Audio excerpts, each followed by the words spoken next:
সকলকে নমস্কার। সরস্বতী সর্দার আগে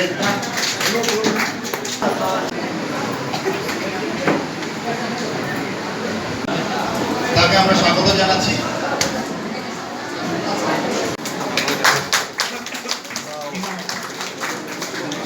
টিঙ্কু বিশ্বাস,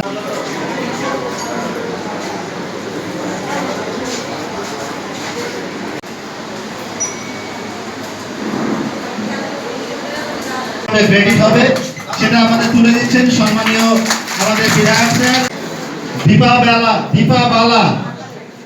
বালা। ঠিক আছে,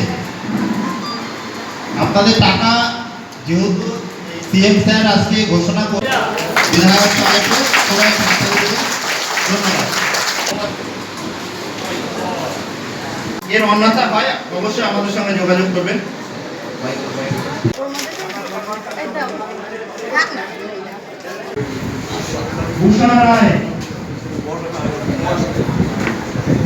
সার্টিফিকেট আমাদের সম্মানীয় এমএলএ স্যার তুলে দেওয়া হলো। আমরাও আজকে আমাদের ব্লকের এরকম প্রায় 36,000 বেনিফিশিয়ারি আছেন যারা অন্নপূর্ণা যোজনায় কনভার্ট হবেন, লক্ষ্মীর ভান্ডার পেয়ে থাকেন।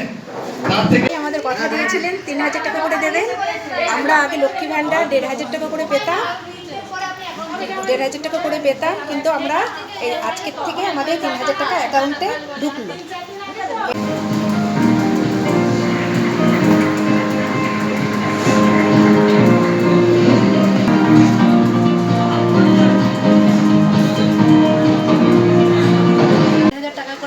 এখন বিজেপি সরকার বলেছে 3,000 টাকা করে দিবে। এখন আমাদের আরও সুযোগ সুবিধা বেড়ে গেল, আমরা আরও কিছু করতে পারবো। তো আপনি টাকা পেয়েছেন? টাকা ঢুকেছে। সার্টিফিকেট পেলেন কেন? হ্যাঁ, সার্টিফিকেট। আচ্ছা, কি সুবিধা হলো?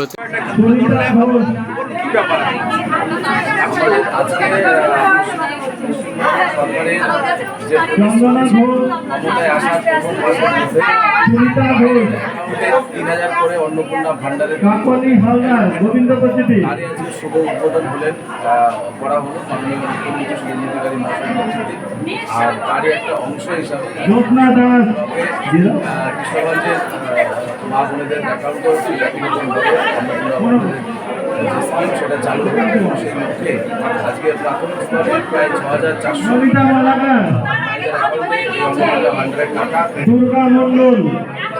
বলছি, বিরোধীরা এতদিন বলছিল লক্ষ্মী ভান্ডার, অন্নপূর্ণা ভান্ডার ভাওতা। ধন্যবাদ পশ্চিমবঙ্গ সরকারকে আমাদের এই সুযোগ করে দেওয়ার জন্য। অনেক ঘন্টার পক্ষে এবারে পুরো নারী ও শিশু কল্যাণ এবং ধন্যবাদ জানাই পশ্চিমবঙ্গের মাননীয় মুখ্যমন্ত্রীকে। আমরা ফর্ম দেওয়া শুরু করেছিলাম। পশ্চিমবঙ্গ সরকারের যে প্রতিশ্রুতি ছিল ক্ষমতায় আসার প্রথম মাসের মধ্যে অ্যাকাউন্টে 3,000 করে অন্নপূর্ণা ভান্ডারের জন্য অ্যালটমেন্ট হবে, তারই আজকে শুভ উদ্বোধন করা হলো মাননীয় মুখ্যমন্ত্রী শুভেন্দু অধিকারী মহাশয়ের নেতৃত্বে। আর তারই একটা অংশ হিসাবে আজকে ব্লকে কিশোরগঞ্জের মা বোনেদের অ্যাকাউন্টেও ঠিক একই রকমভাবে অন্নপূর্ণা ভান্ডারের যে স্কিম সেটা চালু হলো এবং সেই